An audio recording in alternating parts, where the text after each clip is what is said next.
Respiration. तो respiration जो है ये एक प्रोसेस है जिसमें आपकी एनर्जी रिलीज होती है फ्रॉम द फूड। अगर साइंटिफिकली बात की जाए तो ये एक कम्प्लेक्स कैटाबोलिक प्रोसेस होती है जिसमें स्टेप वाइज ऑक्सीडेटिव डिग्रेडेशन होता है आपके ऑर्गेनिक कंपाउंड का और आपकी एनर्जी रिलीज होती है। ये एनर्जी जो है कंजर्व हो जाती है, स्टोर हो जाती है in form of small molecules called the ATP. The food involve in respiration is usually glucose. Internal respiration is controlled by enzyme which allow energy to release in small amounts. तो respiration हम क्या कह सकते हैं कि एक metabolic pathway है जिसमें आपका redox reaction होती है। सेकेंड इसका मोस्टली टाइपिकल ऑक्सीडाइज्ड कंपाउंड इसका जो है कार्बोहाइड्रेट है। तो the type of molecules that is reduced determine the type of respiration. और इसमें जो आपका एनर्जी प्रोड्यूस होता है वो आपकी एटीपी की फॉर्म में होता है। सेलुलर रेस्पिरेशन एक मेटाबॉलिक पाथवे है रिडॉक्स रिएक्शन का। ऑक्सीडेशन जो होता है लॉस ऑफ इलेक्ट्रॉन होता है, जैसे कि डिहाइड्रोजिनेशन, इसमें जो है लॉस होगा हाइड्रोजन इलेक्ट्रॉन का। रिडक्शन रिएक्शन क्या होता है, that is the gain of the electron, तो गेन ऑफ हाइड्रोजन या इलेक्ट्रॉन एक्सेट्रा। तो oxidised molecules actually lose a hydrogen atom, एक electron और एक proton. The both proton and electron are used by the cellular respiration to produce the ATP. तो respiration के दौरान जो आपकी high energy electron जो है पास होते हैं एक chain of molecules में, जिसे हम कहते हैं कि electron transport chain. तो energy released as a molecules in electron transport chain are oxidized and to produce the ATP. Characteristics of respiration. तो respiration में क्या होता है, पहला गैसेस एक्सचेंज होता है, दूसरा इसमें वाटर का प्रोडक्शन होता है, तीसरा इसमें एनर्जी का प्रोडक्शन होता है और चौथा इसमें जो है वाटर वेट लॉस होता है। Respiration substrate. तो जब हम रेस्पिरेशन सबस्टेट की बात करते हैं तो मोस्टली ऑर्गेनिक कंपाउंड होते हैं और हम जो ऑर्गेनिक कंपाउंड लेते हैं एज ए फूड लेते हैं। तो हमारे फूड में जो होता है कार्बोहाइड्रेट होते हैं, फैट होते हैं, प्रोटीन्स होते हैं और ऑर्गेनिक एसिड भी जो है as a respiratory substrate use कर सकते हैं। तो रेस्पिरेशन हम दो टाइप की पढ़ते हैं जिसमें हम कहते हैं फ्लोटिंग रेस्पिरेशन और प्रोटोप्लाज्मिक रेस्पिरेशन। फ्लोटिंग रेस्पिरेशन में जो कार्बोहाइड्रेट फैट होता है वो ऑक्सीडाइज्ड होता है, वो आपको एनर्जी प्रोवाइड करता है, जबकि प्रोटोप्लाज्मिक रेस्पिरेशन में प्रोटीन का ऑक्सीडेशन होता है और आपकी एनर्जी प्रोवाइड की जाती है। प्रोटोप्लाज्मिक रेस्पिरेशन जो है used only in non available of floating substrate. Three type of respiration. तो हम मोस्टली जो कहते हैं जो फाइनल इलेक्ट्रॉन एक्सेप्टर होता है उसी के बेस पे रेस्पिरेशन जो है तीन टाइप की होती है। पहला एरोबिक रेस्पिरेशन, दूसरा एनाएरोबिक रेस्पिरेशन, तीसरा आपका फर्मेंटेशन। एरोबिक रेस्पिरेशन में जो फाइनल इलेक्ट्रॉन रिसेप्टर होता है वो ऑक्सीजन होता है। एनाएरोबिक रेस्पिरेशन में फाइनल इलेक्ट्रॉन एक्सेप्टर आपका इनऑर्गेनिक मॉलिक्यूल्स होगा अदर देन द ऑक्सीजन, जबकि फर्मेंटेशन में फाइनल इलेक्ट्रॉन एक्सेप्टर जो होगा आपका ऑर्गेनिक मॉलिक्यूल्स होगा। Respiratory quiescent. रेस्पिरेटरी क्विसेंट या रेस्पिरेटरी कोफिशिएंट ये एक डायमेंशनलेस नंबर होता है जो यूज किया जाता है calculation of basal metabolic rate BMR when estimated from carbon dioxide production. It is calculated from the ratio of CO2 produced by the body and oxygen consumed by the body. तो ये जो major किया जाता है ये रेस्पायरोमीटर के द्वारा major किया जाता है। तो RQ हम क्या कह सकते हैं, CO2 एलिमिनेट कि कितनी आपकी CO2 जो है बाहर निकली और कितनी O2 कंज्यूम हुई, इनका रेशियो जो है आपका रेस्पिरेटरी क्विसेंट कहलाता है। तो यहाँ डिफरेंट सबस्टेट हैं जिनके रेस्पिरेटरी क्विसेंट दिए गए हैं। कार्बोहाइड्रेट का 1 है, प्रोटीन का 0.8 to 0.9 है, कीटोन्स जो है आपके 0.73 है, जबकि ट्रायोलिन्स की 0.7 होती है, ओलिक एसिड का 0.71 है, वहीं पर मैलिक एसिड का 1.33 है, जबकि ऑक्सैलिक एसिड का सबसे ज्यादा माना जाता है that is the 4। Usually mixed diet RQ have 0.85 जबकि diet of 40% CHO and 60% fat have RQ of 0.82. RQ less than 0.5 patient में बी अंडरफीड, और अगर ये 0.7 से कम है तो पेशेंट जो है स्टारवेशन की कंडीशन पे। लो CHO डाइट और हैवी अल्कोहल कंजप्शन वाले बंदों को आपका स्टारवेशन होता है। RQ अगर 1 से ज्यादा है तो उसमें हाइपरवेंटिलेशन या एसिडोसिस हो सकती है। रेस्पिरेटरी क्यूसेंट का बेनिफिट क्या है, सिग्निफिकेंट क्या है? तो chemical nature of substrate being respired, ये हमें बताता है। दूसरा जो है mechanism of respiration means RQ जो है यूनिट है, इसका मतलब है कि आपका एरोबिक रेस्पिरेशन हो रखा है, और अगर इन्फिनिटी है यानी कि एनारोबिक रेस्पिरेशन हो रखा है। प्रैक्टिकल एप्लीकेशन आपका जो है क्रोनिकल ऑब्स्ट्रक्टिव पल्मोनरी डिजीज से रिलेटेड ये आपको बताता है। इसके अलावा ये इंडिकेटर होता है आपका ओवर और अंडर फीडिंग का। अंडर फीडिंग में जो रेस्पिरेटरी क्यूसेंट होता है वो बिलो 0.85 होता है, जबकि ग्रेटर अगर आप ओवर फीडिंग करते हैं तो ये मोर देन 1 होता है। तो आप जो है आप RQ जो है 1 हमेशा रखना चाहिए, इससे जो है आपका बैलेंस डाइट का पता चलता है। फैक्टर अफेक्टिंग रेस्पिरेशन, तो 2 फैक्टर होते हैं, एक्सटर्नल फैक्टर और internal factor.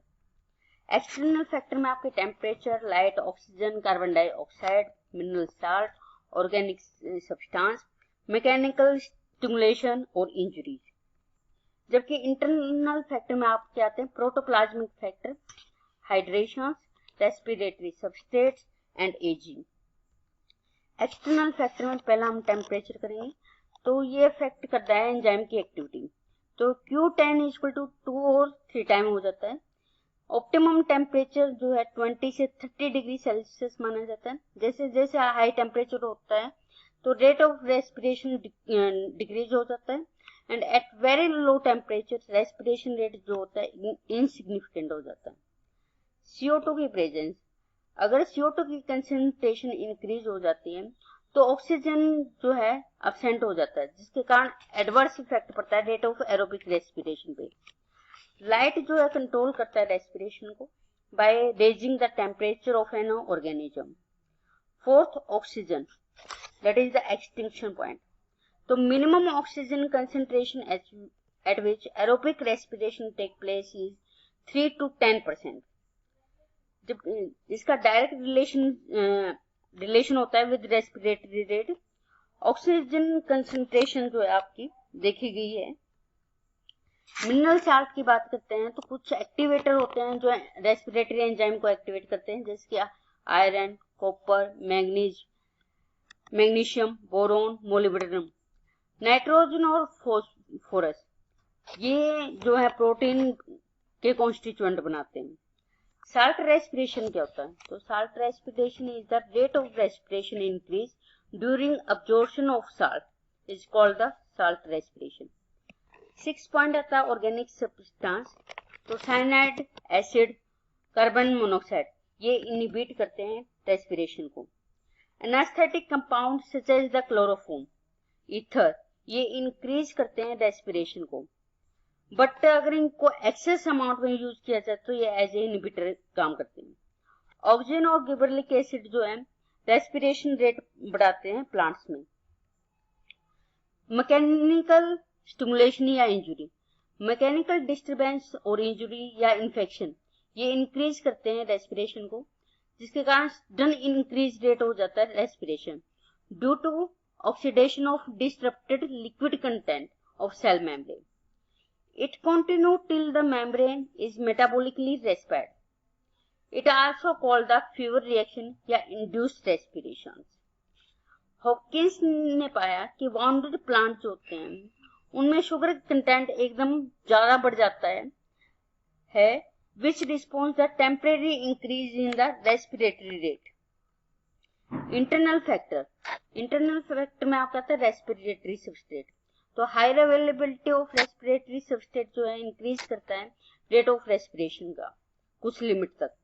Protoplasmic factor, young growing cell जो है एग्जिबिट करती है high rate of respiration as compare to mature cell. Hydration, water जो होता है इंपॉर्टेंट होता है for transport enzyme activity and hydrolysis of complex compound. तो रेट ऑफ रेस्पिरेशन जो है डिक्रीज हो जाता है अगर आपकी वाटर की कमी हो जाती है।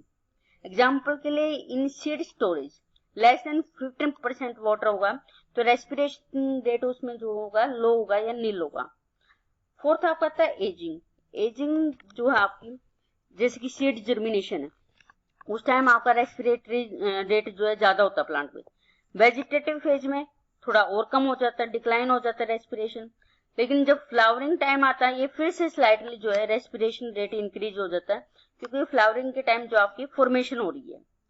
क्लाइमेट्रिक फ्रूट्स क्या होते हैं? क्लाइमेट्रिक फ्रूट्स वो होते हैं जिसमें sharp increase in rate of respiration होता है during the ripening. It example है इसका बनाना और एप्पल।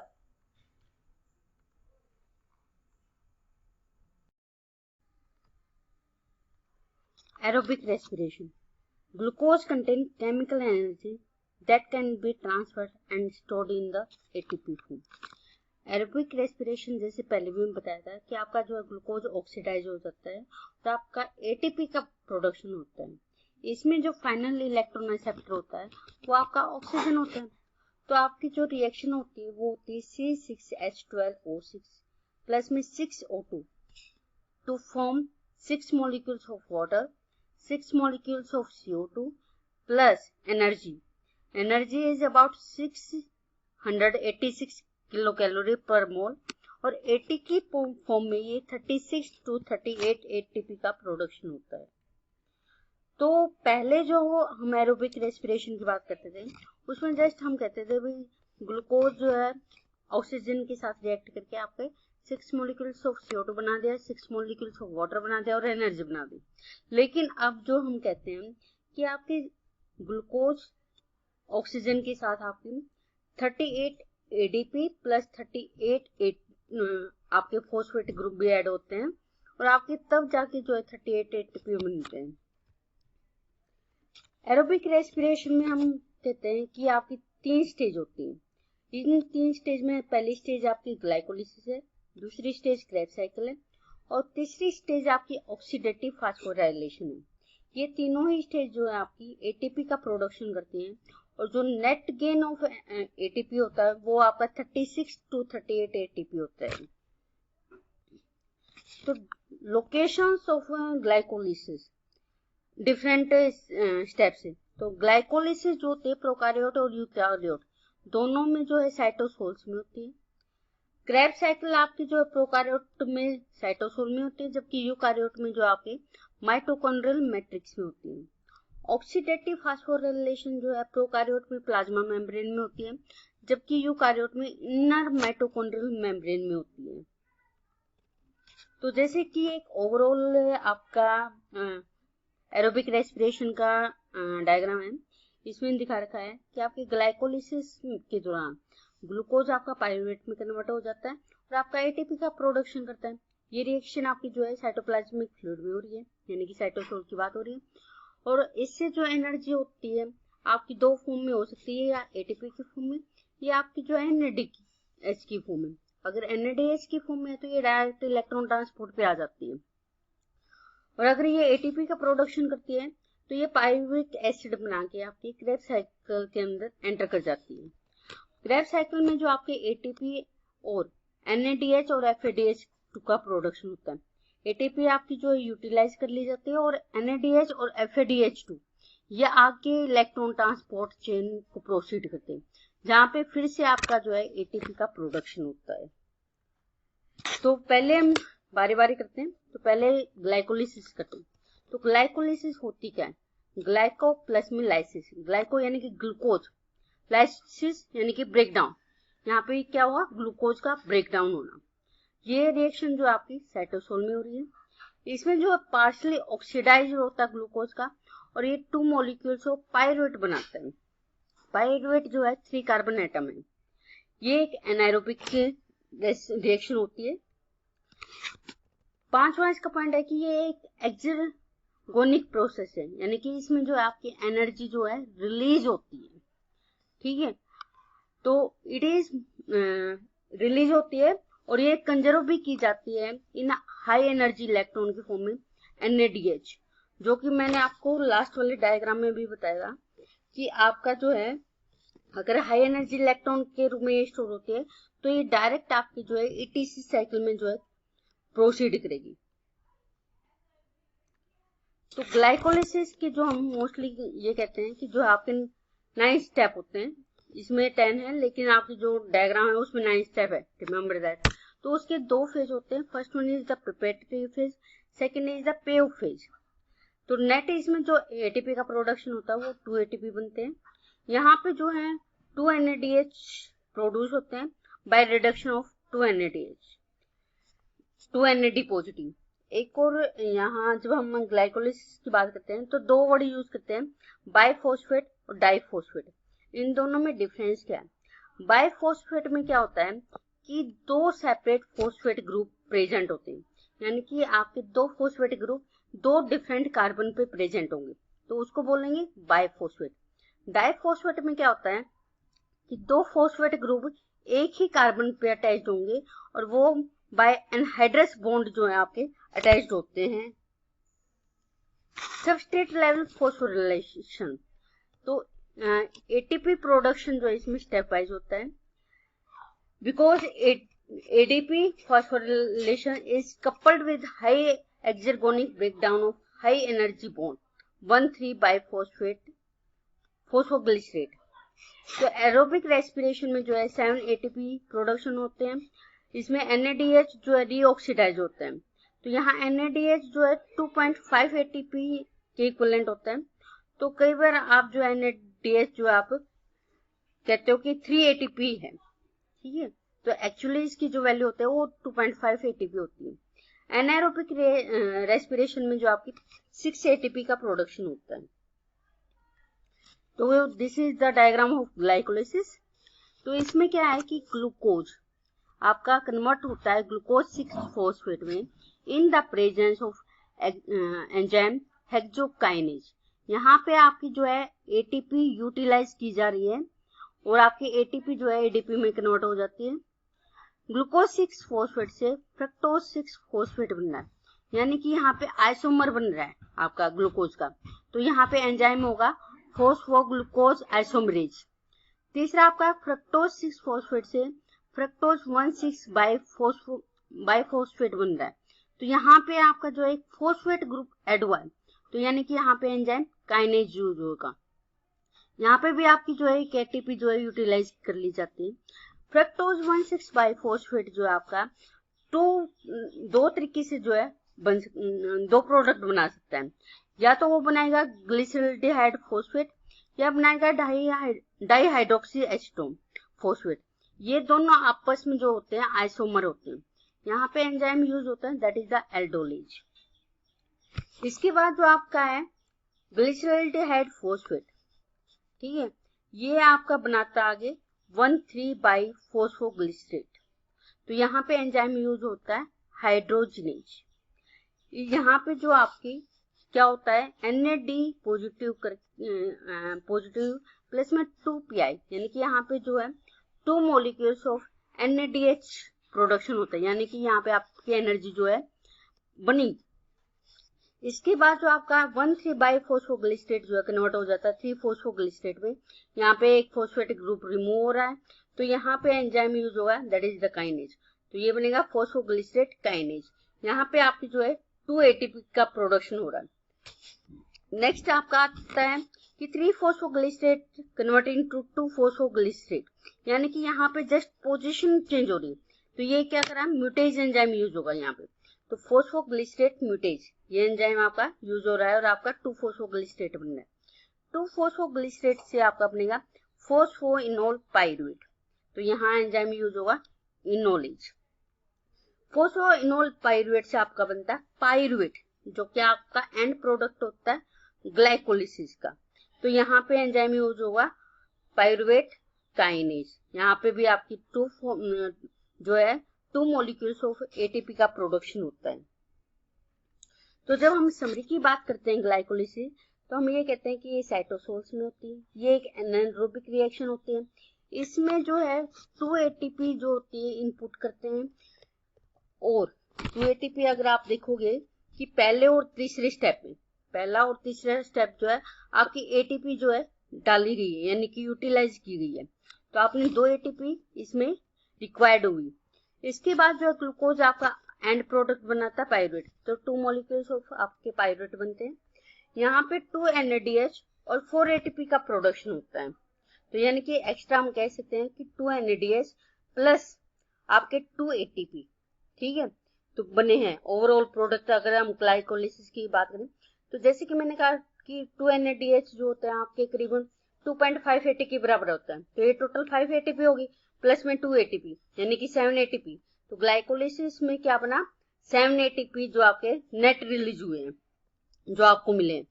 तो यहाँ पे आप मेमोराइज करने के लिए क्या कर सकते हैं कि ATP यूज होते हैं पहले और तीसरे स्टेप में, ATP प्रोड्यूस हो रहे हैं छठे और 9वें स्टेप में, और NADP प्रोड्यूस हो रहा है 5वें स्टेप में।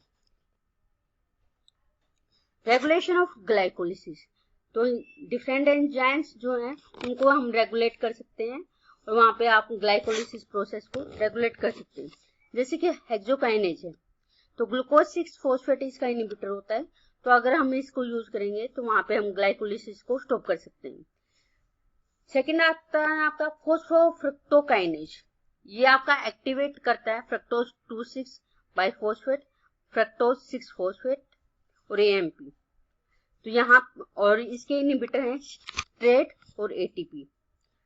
पायरुवेट काइनेज, इस एंजाइम को हम एक्टिवेट कर सकते हैं बाय फ्रक्टोज 2,6 बाइफॉस्फेट और AMP के थ्रू, जबकि इसको इनहिबिट कर सकते हैं एसाइल कोएंजाइम A से और ATP से। देन ग्लिसरॉल -3-फॉस्फेट डिहाइड्रोजनेज, इसको हम इनहिबिट कर देते हैं आयोडोएसीटेट में। तो कई बार जो है नेट के क्वेश्चन में पूछ लेते हैं कि ग्लाइकोलिसिस में आपका जो ग्लिसरॉल -फॉस्फेट डिहाइड्रोजनेज है, तो वो उसका इनहिबिटर कौन सा है, तो दैट इज द आयोडोएसीटेट। इनोलेज जो है आपका फ्लोराइड्स के द्वारा इनहिबिट किया जाता है और इनसे जो आपकी ग्लाइकोलिसिस प्रोसेस को हम स्टॉप कर सकते हैं। देन प्रिपरेटरी फेज, इसके बाद आपका जो है क्रेब्स साइकिल से पहले आपकी प्रिपरेटरी फेज होती है, जिसमें पायरुवेट का ऑक्सीडेशन होता है। तो इसमें पायरुवेट जो है ऑक्सीडाइज हो जाता है टू फॉर्म एसिटाइल कोएंजाइम में, जो कि आपकी आगे एंटर करती है आपकी क्रेब्स साइकिल में, तो इसलिए इसको बोलते हैं ऑक्सीडेटिव डिकार्बोक्सिलेशन प्रोसेस। तो यहाँ पे CO2 most of pyruvate is exchange for coenzyme A moiety. तो जो प्रोडक्ट होता है पायरुवेट ऑक्सीडेशन का वो होता है 1 molecules of CO2, 1 molecules of NADH, 1 molecules of acetyl coenzyme A, which consist of 2 carbons from pyruvate attached to coenzyme A। Acetyl coenzyme में जो आगे आपका क्रेब्स साइकिल में एंटर करता है। Pyruvate is a charged molecule, so enter in the mitochondria with help of transport proteins. In mitochondria, a highly organized multi-enzyme complex called the pyruvate dehydrogenase, वो इसको जो है कैटेलाइज करता है। तो पायरुवेट डिहाइड्रोजनेज जो है कम्प्लेक्स वो 3 एंजाइम का बना होता है। इसमें आते हैं पायरुवेट डिहाइड्रोजनेज E1, सेकेंड आता है डाइहाइड्रोक्सिल पोलाइल ट्रांसएसाइलेज E2, थर्ड आपका आता है E3। तो ये तीनों एंजाइम मिलके आपकी इस रिएक्शन को कैटेलाइज करते हैं और जो इनसे प्रोडक्ट बनता है एसिटाइल कोएंजाइम में वो आपका क्रेब्स साइकिल में एंटर करता है। तो एंजाइम ए जो आपका आता है E1, इसका फंक्शन होता है डिकार्बोक्सिलेशन एंड ऑक्सीडेशन, इसमें कोफैक्टर होता है आपका TPP।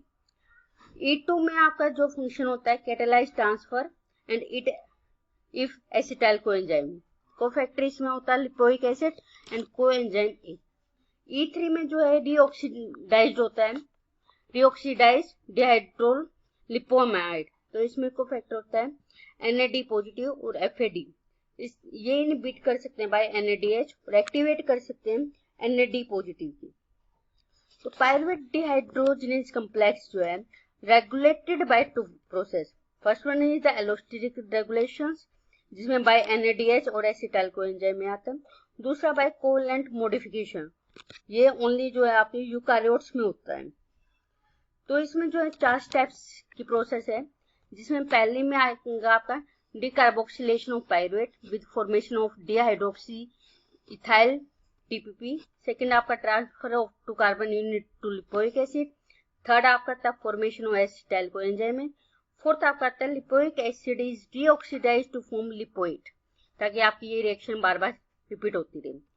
इन यूकारियोट 2 मोर एंजाइम यूज करते हैं। पहला आता आपका काइनेज, जिसमें फॉस्फोराइलेट शीरिन रेजिड्यू होता है, और सेकंड आपका आता है फोस्फेटेज, जिसमें आपका पी ग्रुप जो है रिमूव किया जाता है। तो इस हम जो कॉम्प्लेक्स है, इसके जो इनहिबिटर होते हैं वो होते हैं आर्सेनेट और मर्क्यूरिक आयंस। अगर हम इसको इसमें कर देते हैं तो आपकी रिएक्शन जो है क्रेब्स साइकिल में एंटर नहीं करेगी।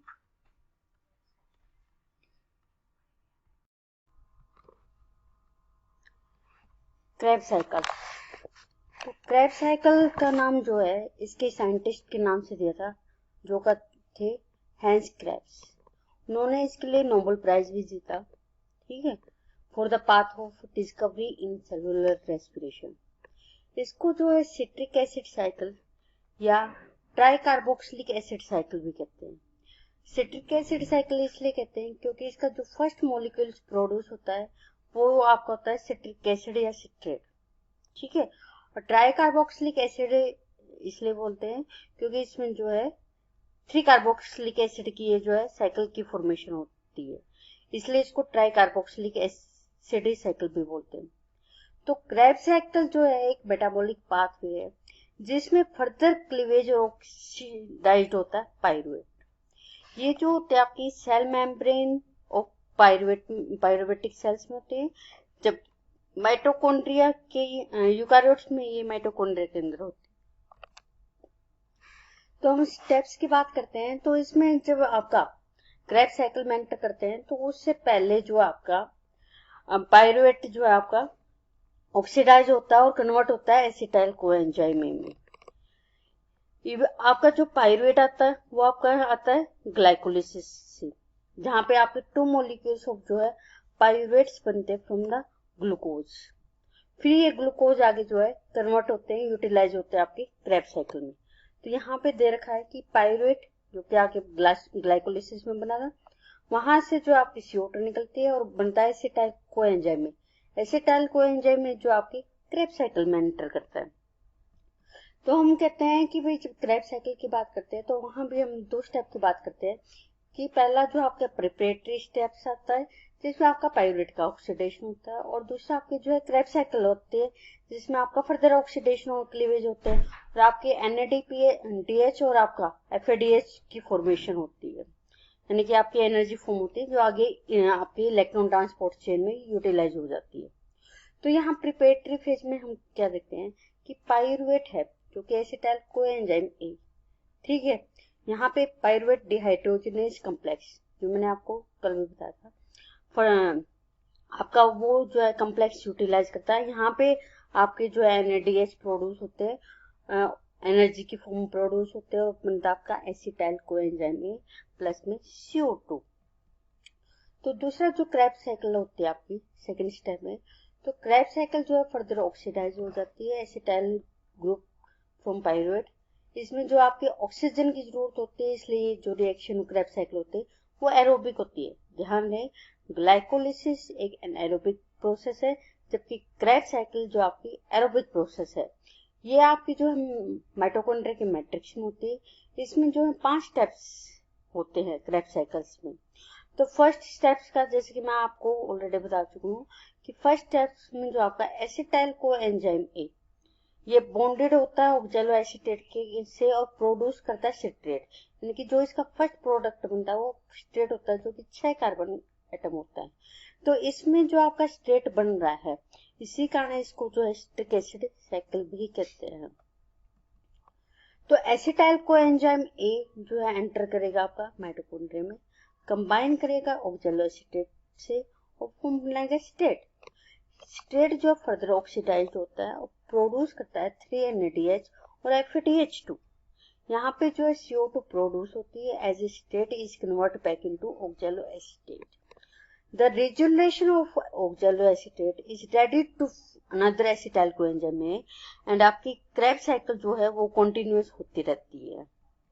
तो ये आपकी जो है क्रैब साइकिल है। तो जैसा कि मैंने कहा, ग्लाइकोलिसिस से आपका पाइरुवेट बना, पाइरुवेट से आपका एसिटाइल कोएंजाइम ए बना। तो एसिटाइल कोएंजाइम ए आपका माइटोकॉन्ड्रिया में एंटर कर जाता है और वहां पे सिट्रेट सिंथेटेज की प्रेजेंस में आपका स्टेट बनाता है। तो स्टेट से आपका बनता है इन प्रेजेंस ऑफ एंजाइम कोनिटेज की प्रेजेंस में ये आइसोस्टेट बनाता है जो कि 6 कार्बन का होता है। फिर आपका आइसोस्टेट से आपका बनता है अल्फा कीटोग्लूट्रेट जो कि 5 कार्बन का होता है। और यहाँ एंजाइम यूज होता है आइसोसिट्रेट डिहाइड्रोजिनेज। यहाँ भी आपके एक NADH की फॉर्मेशन होती है और CO2 आपकी जो है बाहर निकलती है। अल्फा कीटोग्लूट्रेट जो कि 5 कार्बन है, ये आगे सक्सिनाइल कोएंजाइम में कन्वर्ट होता है जो कि 4 कार्बन एटम है। In presence of enzyme alpha ketoglutarate dehydrogenase. यहाँ भी फर्दर आपके एक NADH का प्रोडक्शन हो रखा है, ठीक है।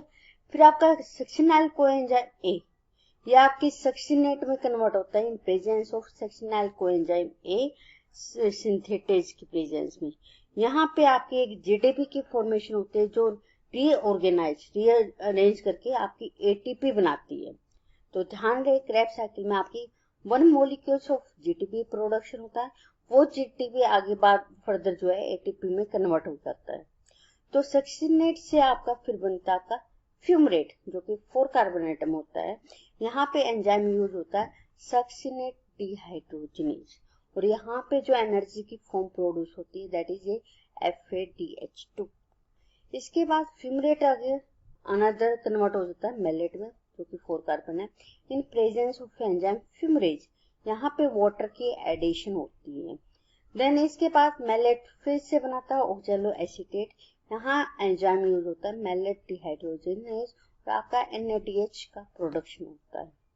ऑक्सैलो एसीटेट फिर से एसिटाइल कोएंजाइम ए के साथ मिलकर इन presence of enzyme state synthetase आपका फिर से स्टेट बनाता है। इस तरीके से ये रिएक्शन बार बार होती है। तो अगर आप देखेंगे आपका NADH का प्रोडक्शन हो रहा है 4th और 5th स्टेप्स के बीच। 4th में 1, 5th में 1 NADH और आपका 9th में, यानी कि 3 जगह जो है क्रैब साइकिल में आपका NADH प्रोडक्शन हो रहा है। एक जगह आपका GTP प्रोडक्शन हो रहा है, एक जगह आपका FADH2 प्रोडक्शन हो रहा है। इसका मतलब हम ये कह सकते हैं ओवरऑल क्रैब साइकिल्स में आपके जो है जो एनर्जी प्रोड्यूस हो रही है 3 फॉर्म में हो रही है, GTP या ATP। क्योंकि मैंने कहा GTP जो होता है आपका रीऑर्गेनाइज हो जाता है TP के फॉर्म में। तो आपका 1 GTP, ठीक है, आपका 3 मोलिक्यूल्स ऑफ NADH प्लस आपका 1 मोलिक्यूल्स ऑफ FADH2, ठीक है। तो इस तरीके से तो जाहिर सी बात है 1 एसिटाइल कोएंजाइम से हुआ, यानी कि एक पाइरुवेट से आपका ये बन रहा है। तो अगर 2 पाइरुवेट होंगे तो ये डबल हो जाएंगे इसकी। तो हम क्या कहते हैं टोटल ओवरऑल कि पर पाइरुवेट जो है रिलीज 2 मोलिक्यूल्स ऑफ CO2, ठीक है। अगर डायग्राम में देखेंगे हम, एक आपका जो 4th स्टेप में CO2 प्रोड्यूस हो रहा है और एक आपका 5th में हो रखा है, ठीक है। दूसरा आपका रिड्यूस 3 NAD प्लस 2 3 NADH, यानी कि यहाँ पे 3 NADH प्रोड्यूस हो रहे हैं। तो आप देखेंगे डायग्राम में कि 4th में, 4th में, 5th में और आपके 9th में NADH प्रोड्यूस हो रहा है। फिर आपका 1 FADH2 हो रहा है, ये आपके स्टेप नंबर 8 में, स्टेप नंबर 7 में सक्सिनेट से फ्यूमरेट में कन्वर्ट होते हुए हो रहा है। देन आपका जो है ऑक्सैलो एसीटेट जो है रिसाइकल होता है और 1 molecules of ATP GTP produce होता है जो इमीडिएटली कन्वर्ट हो जाता है आपका ATP में। तो ये आपका जो है प्रोड्यूस हो रहा है इन स्टेप नंबर 6 में, जब सक्सिनाइल कोएंजाइम में इसे सक्सिनेट की फॉर्मेशन होती है। तो एरोबिक रेस्पिरेशन का जब हम ओवरव्यू देखते हैं, यानी हम क्रैब साइकिल का जब ओवरव्यू देखते हैं, तो आफ्टर ग्लाइकोलिसिस पाइरुवेट ऑक्सीडेशन जो आपका होता है एंड क्रैब साइकिल बनती है, तो वहां पे 1 glucose has been completely cleaved and oxidize to produce 6 CO2, 4 ATP, 10 NADH और 2 FADH। ठीक है, अब आपका जो है क्वेश्चन यहाँ पे आता है कि भाई यहाँ पे जो है 10 NADH कैसे प्रोड्यूस हुए। ठीक है, FADH हो गए क्योंकि आप यहाँ पे देख रहे हैं कि जो है आपका 1 FADH2 बना है, तो यहाँ से पर पाइरुवेट के 2 मॉलिक्यूल्स बने थे ग्लाइकोलिसिस में, तो यहाँ पे क्या हो गया 2 से मल्टीप्लाई कर दिया 2।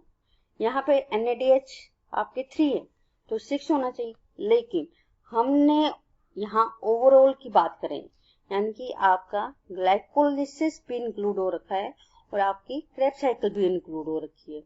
ठीक है, तो NADH क्रेब्स साइकिल में आपका तीसरे, चौथे और 8वें स्टेप में हो रही है, तो 3 तो ये हो गई। एक आपका जो है पाइरुवेट से आपका एसिटाइल कोएंजाइम में बनते हुए प्रोड्यूस हो रहा है।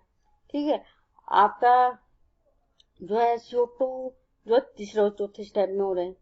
अच्छा, डिहाइड्रेशन भी हो रहा है।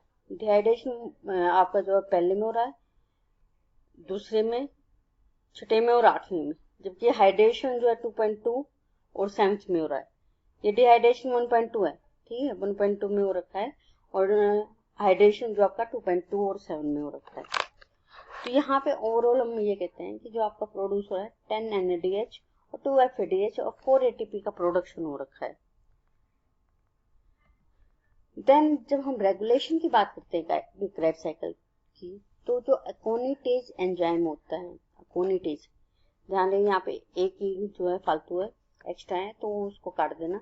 तो अकोनिटेज जो है का इनहिबिटर जो है फ्लोरोएसिटेट होता है। ठीक है, दूसरा आपका आता है सक्सिनेट डिहाइड्रोजिनेस, इसका इनहिबिटर होता है मेलोनेट। यानी कि अगर हम इन इनहिबिटर को डाल सकते हैं तो क्रेब्स साइकिल को हम स्टॉप कर सकते हैं डिफरेंट स्टेप्स पे। नहीं, हमारा जो है सिग्निफिकेंट क्या है क्रेब्स साइकिल का।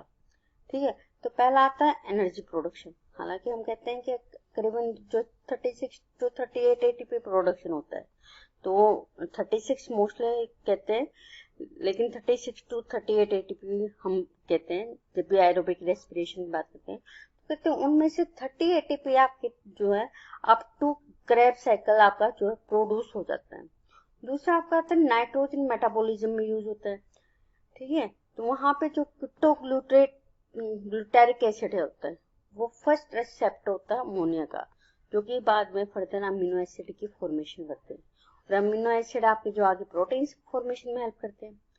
थर्ड आपका था फैट मेटाबॉलिज्म। फैट मेटाबॉलिज्म में एसिटाइल जो कोएंजाइम है जो आपके पहले स्टेप क्रेब्स साइकिल में प्रोड्यूस होता है, वो आपका फैटी एसिड्स फॉर्मेशन में भी हेल्प करता है, जो कि आपका फैटी एसिड जो होता है कंबाइन बना होता है आपका with the glycerol to form the fat. Fourth आपका आता है synthesis of aromatic compound. Acetyl coenzyme में जो होता है आपका different type of compound formation में भी काम करता है, जैसे कि आपका आता है फिनोल्स, एंथोसाइनिन, बिटासाइनिन। इसके अलावा ये पिगमेंट फॉर्मेशन में भी हेल्प करता है, जैसे कि साइटोक्रोम में आपका, फाइटोक्रोम में, क्लोरोफिल फॉर्मेशंस में। तो डायरेक्ट या इनडायरेक्ट वे में ये जो इनकी फॉर्मेशन में हेल्प करते हैं, जहाँ पे एसिटाइल कोएंजाइम एक की आवश्यकता होती है। इसके अलावा ये जो है ग्लाइऑक्सिलेट साइकिल में भी यूज होते हैं। तो यानी कि जो आपके डिफरेंट स्टेप्स में प्रोडक्ट बनने हैं क्रेब्स साइकिल्स के, वो ऑटोमेटिकली जो है क्रेब्स साइकिल से आपके जो है दूसरे आपके प्रोडक्ट बनाने के काम भी आते हैं।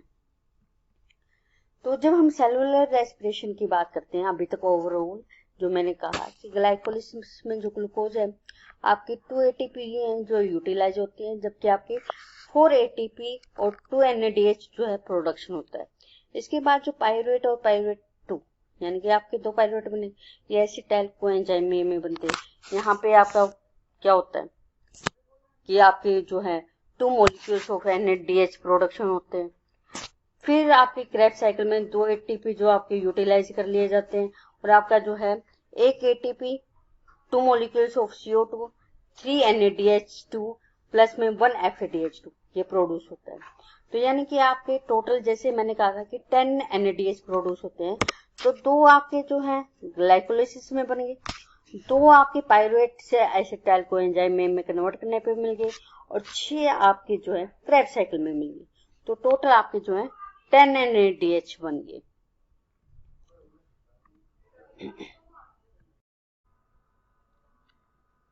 इलेक्ट्रॉन ट्रांसपोर्ट चेन या ऑक्सीडेटिव फॉस्फोराइलेशन। तो फास्फोराइलेशन आपने पहले भी पढ़ा है कि आपका फोटोफॉस्फोराइलेशन भी होता है, जो कि क्लोरोप्लास्ट मेम्ब्रेन में होता है।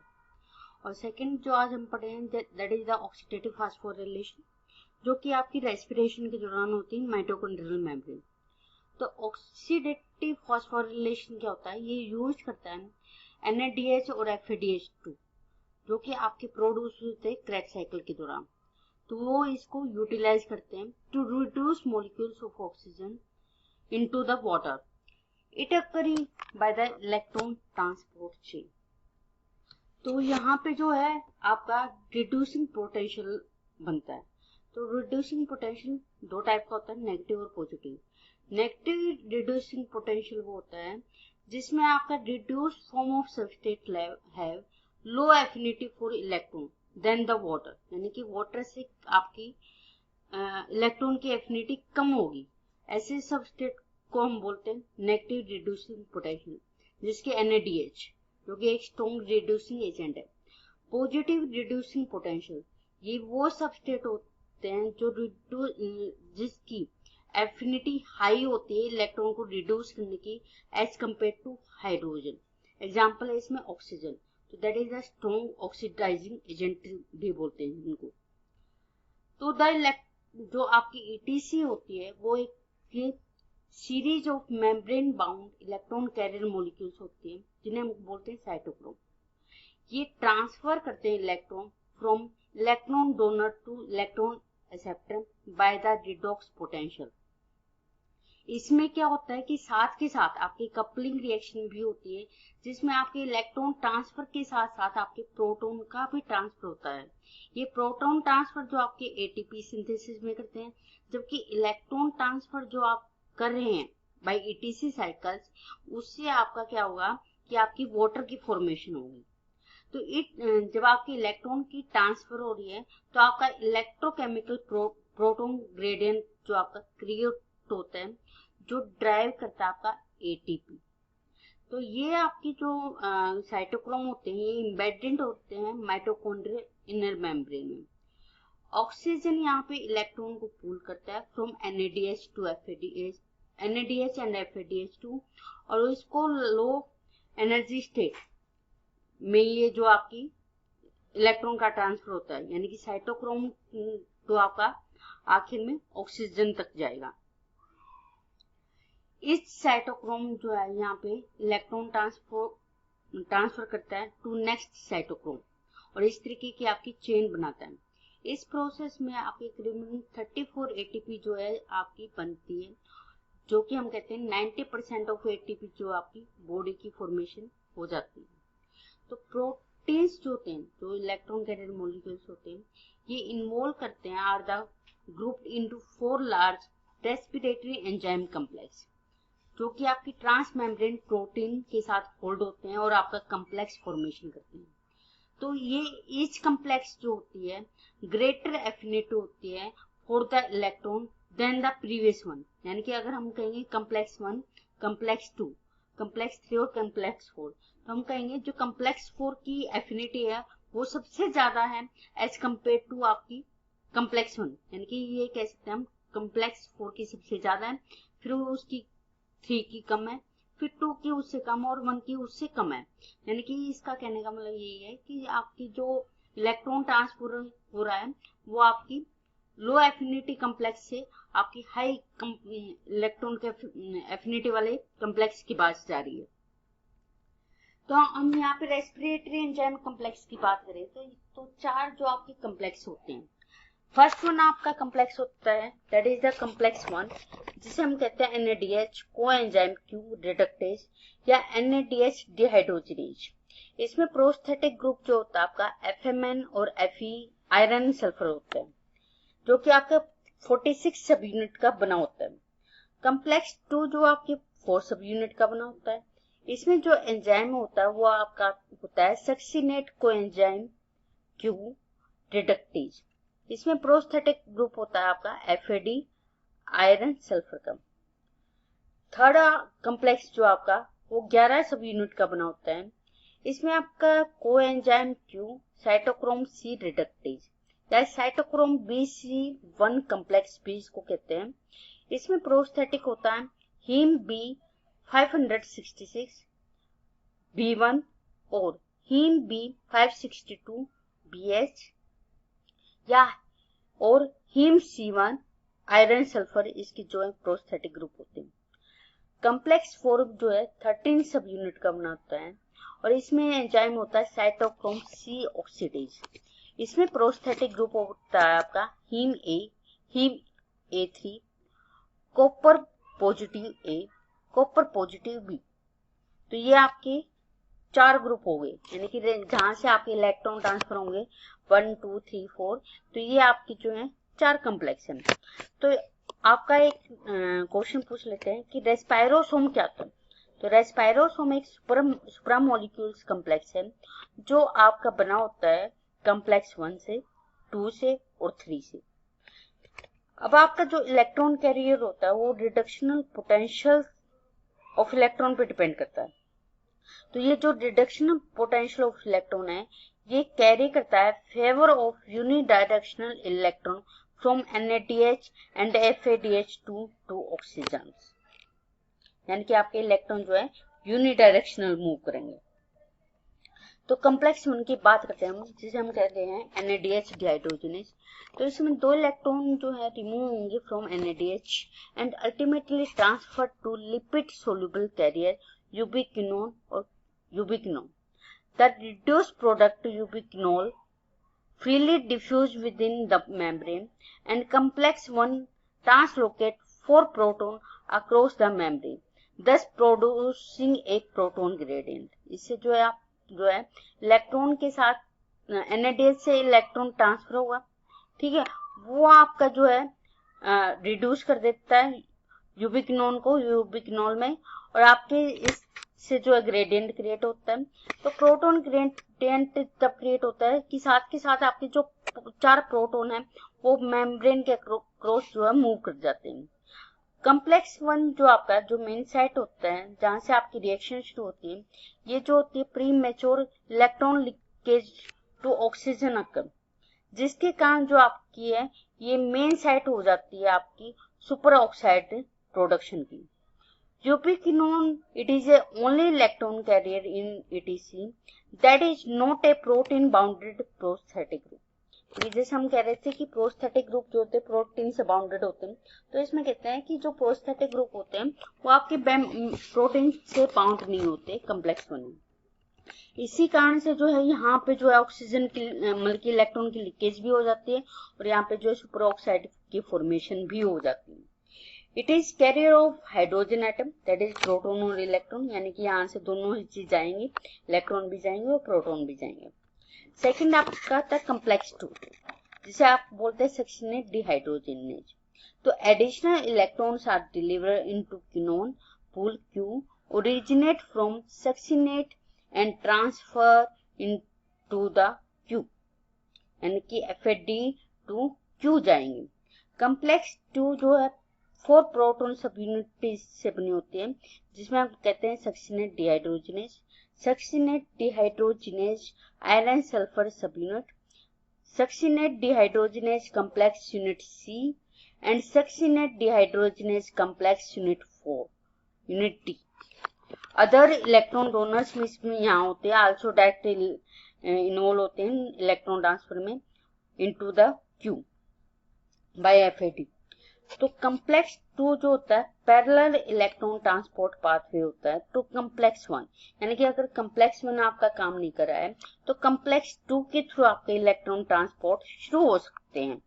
But unlike complex 1 no proton is transported to intermediate space in this pathway, यानी कि आप कह रहे हैं कि आप जैसे कि मैंने कहा था कि कम्प्लेक्स 1 में प्रोटॉन और इलेक्ट्रॉन दोनों जाते हैं, लेकिन यहाँ पे क्या कह रहा है कि यहाँ पे सिर्फ आपके इलेक्ट्रॉन जाएंगे, प्रोटॉन नहीं जाएंगे, ठीक है।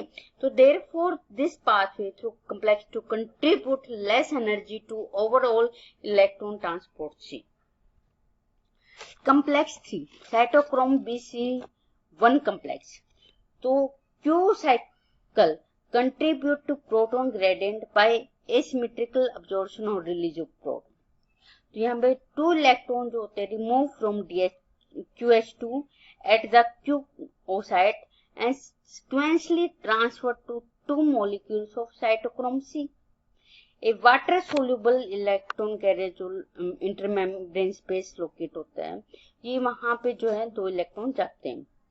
ये 2 इलेक्ट्रॉन सिक्वेंशली पास अक्रॉस करते हैं proton to QI site, where quinone जो होता है वो रिड्यूस हो जाते हैं।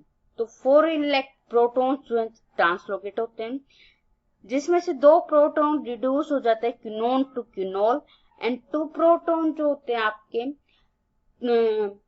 आपके रिलीज हो जाते हैं फ्रॉम यूबिक्विनोल मॉलिक्यूल से। तो ये क्या कहता है कि when electron transfer is reduce, ठीक है, यानी कि जब हम एक हाई मेम्ब्रेन पोटेंशियल और respiratory inhibitor such as antimycin A complex 3 पर डालते हैं, तो यहाँ पे इलेक्ट्रॉन की लीकेज होती है, ठीक है, टू मॉलिक्यूल्स ऑक्सीजन, जिसके कारण फिर से आपकी जो है सुपर ऑक्साइड की फॉर्मेशन हो जाती है। कॉम्प्लेक्स 4 साइटोक्रोम C ऑक्सीडेज या साइटोक्रोम A3। तो इसमें भी जो है 4 इलेक्ट्रॉन जो है रिमूव हो जाते हैं from 4 molecules of cytochrome C and transfer two molecules oxygen. तो अल्टीमेटली जो इलेक्ट्रॉन ट्रांसफर करते हैं ऑक्सीजन करते हैं, और आपके यहाँ पे 2 मॉलिक्यूल्स ऑफ वाटर की फॉर्मेशन होती है। सेम टाइम पे 8 प्रोटॉन जो है रिमूव होते हैं फ्रॉम माइटोकॉन्ड्रियल मैट्रिक्स, और ये कंट्रीब्यूट करते हैं प्रोटॉन ग्रेडियंट में, जहां पे आपकी एटीपेज के पास ही जाते हैं और आपकी एटीपी सिंथेसिस में हेल्प करते हैं। तो ये आपका डायग्राम है जिसमें बताया गया है कि आपका एनर्जी सोर्स जो कि आपकी क्रैब साइकिल से आ रहा है वो आपका NADH या FADH शूट कर। तो ये कह रहा है कि इसमें जो है 2 पाथवे हो गया कि अगर NADH से आ रहे हैं तो आपके जो है प्रोटॉन भी प्रोड्यूस होंगे और आपके इलेक्ट्रॉन भी प्रोड्यूस होंगे, ठीक है। तो प्रोटॉन जो है आपके जो इसमें रह जाते हैं मेम्ब्रेन के अंदर ट्रांसलोकेट हो जाते हैं, और जो आपके इलेक्ट्रॉन है वो आपके कॉम्प्लेक्स 1 में रिसीव कर लेता है, यानी कि NADH डिहाइड्रोजनेज इन इलेक्ट्रॉन को ले लेता है, ठीक है। और ये इलेक्ट्रॉन ट्रांसफर करते हैं यूबिक्विनोन को, यूबिक्विनोन को, ठीक है। दूसरा आपका कॉम्प्लेक्स क्या है, अगर आपका एनर्जी सोर्स FADH2 है तो वो कॉम्प्लेक्स 2 के थ्रू एंटर करेगा और यूबिक्विनोन को जाएगा, तो यहाँ पे जो इलेक्ट्रॉन आएंगे। तो जैसे कि मैंने आपको डिफरेंस बताया कि अगर ये NADH यानी कॉम्प्लेक्स 1 के थ्रू आ रहा है तो आपके प्रोटॉन भी प्रोड्यूस होंगे जो आपके आगे एटीपी सिंथेसिस में हेल्प करेंगे, और आपके 2 इलेक्ट्रॉन भी बन रहे हैं जो आपकी ETC साइकिल यानी कि वाटर की फॉर्मेशन में हेल्प करेंगे। तो दोनों ही पाथ ये जो है साथ के साथ चलते रहते हैं। तो यहाँ पे जो है आपका NADH जैसे कि आपका बताया है कि NADH जैसे कि NADH से 2 इलेक्ट्रॉन निकले, ये यूबिक्विनोन को गए, यूबिक्विनोन से ये आपके गए कॉम्प्लेक्स 3 में, ठीक है। तो कॉम्प्लेक्स 3 से ये आपके जाते हैं फिर कॉम्प्लेक्स 4 में। कॉम्प्लेक्स 4 से जो है hydrogen in electron oxygen in electron को ले लेता है और हाइड्रोजन के साथ मिलकर वाटर की फॉर्मेशन करता है। तो आपकी इलेक्ट्रॉन ट्रांसपोर्ट चेन का क्या है कि आपकी एनर्जी यूटिलाइज हो रही है और वाटर की फॉर्मेशन हो रही है, ठीक है। NADH इलेक्ट्रॉन ट्रांसफर कर रहा है और आपकी ऑक्सीजन के साथ मिलकर वाटर की फॉर्मेशन हो रही है, जबकि जो ये प्रोटॉन बन रहे हैं ये आपके आगे जो है एक एटीपेज के पास जाएंगे, ठीक है, एटीपेज कॉम्प्लेक्स के पास, और वहां पे बनाएंगे फॉर्मेशन ऑफ ATP। तो ये एक, तो जैसा कि इस डायग्राम में दिखाया गया है कि आपके जो इलेक्ट्रॉन आपके NADH और FADH जो है क्रैब साइकिल से बन रहे हैं, ये आपके जो है आपका कम्प्लेक्स 1 में जाते हैं, फिर कम्प्लेक्स 3 में, फिर कम्प्लेक्स 4 में। कम्प्लेक्स 4 में ये ऑक्सीजन रिसीव करके आपके वाटर की फॉर्मेशन होती है। साथ के साथ क्योंकि आपका प्रोटॉन ग्रेडियंट भी NADH से आपका प्रोटॉन भी निकल रहा है, ये प्रोटॉन्स जो आपकी ATP की फॉर्म में ATP की फॉर्मेशन में हेल्प करते हैं by the complex ATP synthase. अब यहाँ पे आपका जो है फोटोसिंथेटिक फॉस्फोरिलेशन और आपका जो ऑक्सीडेटिव फॉस्फोरिलेशन में डिफरेंस पूछते हैं। तो क्या डिफरेंस है कि आपका ऑक्सीडेटिव फॉस्फोरिलेशन जो आपका होता है, इसमें जब इलेक्ट्रॉन की आपकी ट्रांसपोर्ट हो रखी है तो यहाँ पे ऑक्सीजन जो है आपकी यूटिलाइज हो रही है, वाटर की फॉर्मेशन हो रही है। जबकि यहाँ पे हम देखते हैं कि वाटर यूटिलाइज हो रहा है और आपका ऑक्सीजन बनता है और प्रोटॉन जो निकलते हैं वो आपके एटीपेज में यूज होते हैं। और जबकि इलेक्ट्रॉन जो आपके एनर्जी का सोर्स बनाते हैं, यानी कि एनर्जी जनरेट करते हैं, NADPH और आपकी और ATP की यहाँ पे फॉर्मेशन होती है। तो यानी कि जब हम फोटोसिंथेटिक फॉस्फोरिलेशन की बात करते हैं तो यहाँ पे ATP जनरेट होती है इन फॉर्म ऑफ ATP और NADPH, जबकि आपके ऑक्सीडेटिव फॉस्फोरिलेशन में ये यूज होती है, एनर्जी आपकी यूज होती है। दूसरा आपका डिफरेंस क्या बनता है कि आपका फोटोसिंथेटिक फॉस्फोरिलेशन में वाटर यूज होता है और आपकी ऑक्सीजन क्रिएट होती है, जबकि आपके ऑक्सीडेटिव फॉस्फोरिलेशन में हम देखते हैं कि आपकी ऑक्सीजन यूज हो रही है और वाटर की फॉर्मेशन हो रखी है।